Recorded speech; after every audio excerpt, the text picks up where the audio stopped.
Well, the north coast of Estonia in January is not the most hospitable of places. It's pretty cold and the wind is coming in, and well, at least it's not actually snowing at the moment. This is rain that is coming in. But Sabbath School on the move keeps on moving, and now we're looking at number 7 in our series on prophecy, allusions, images, symbols. This is foundations for prophecy, and it's good to start thinking a little bit about what is the basic foundation for prophecy. And I would want to suggest the first answer is it's about the great controversy, because that is the whole wide sweep of how we are in the middle of this, what went wrong in the beginning, how God makes it right at the end, and all that happens in between. There's a great quote, however, there from Martin Luther, which I think is great to make us rethink a little bit about what happens when we get preoccupied with prophecy. He says this: "I have made a covenant with God that he sends me neither visions, dreams, nor even angels. I am well satisfied with the gift of the Holy Scriptures, which give me abundant instruction and all that I need to know, both for this life and for that which is to come." And I think that is a very well thought out position to take. You know, sometimes people get really obsessed with this idea and that idea, and their Christian experience is damaged by that.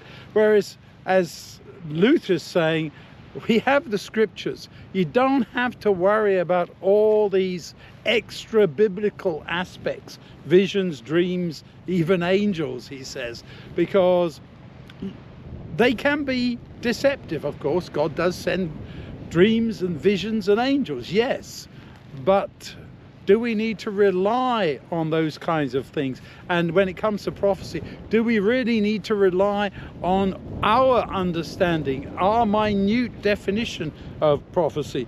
I like this one from Vance Havner. "I know that some are always studying the meaning of the 4th toe of the right foot of some beast in prophecy, and have never used either foot to go and bring men to Christ." And there's a warning for us, isn't there? We can sometimes get preoccupied with the different little aspects, the details of prophecy, or the numbers in the Bible, or the whole idea that it's a code book. No, it's not that. It is the record of God's dealings with us, especially in the life and the person of Jesus. So that's why we're given the material there in Isaiah, Genesis, Ezekiel, Revelation, and Numbers to help us to think about that. Isaiah, was he called to be a prophet? Interesting. Most of the prophets of the Old Testament were called by God. In Isaiah's case, God says, who is going to come along and help me? Who can I send? And Isaiah says, here I am, you can send me. Interesting, different aspect to the prophetic call.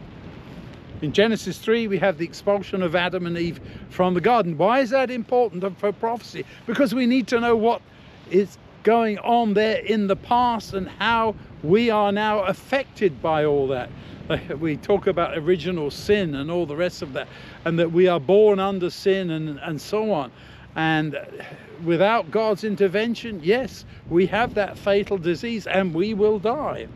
Ezekiel describes Ezekiel's first vision, and that's full of symbolism. John saw this open door in heaven, described the throne room with all the symbols there in Revelation 4. And then in Isaiah 14 talks about the fall of Lucifer, a very essential part of the great controversy theme. He's described under the rubric of the morning star, the prophecy against the king of Babylon, to be sure. But this morning star that is described there, Lucifer, that's what Lucifer and morning star, they go together.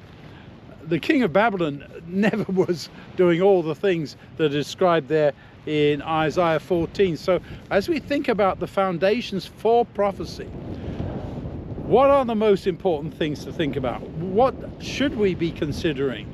Should we be considering the, what was that, the fourth toe of the right foot of the beast. No, we should be thinking about the wide sweep of God's actions in history and beyond, looking forward to the time when God does make all in all and this world is completed. Prophecy is God speaking for us today, as he spoke to the people back then, speaks to us now, speaks about the future, and we look forward to the time when prophecy will be over because we are home together with our God. What a day that will be.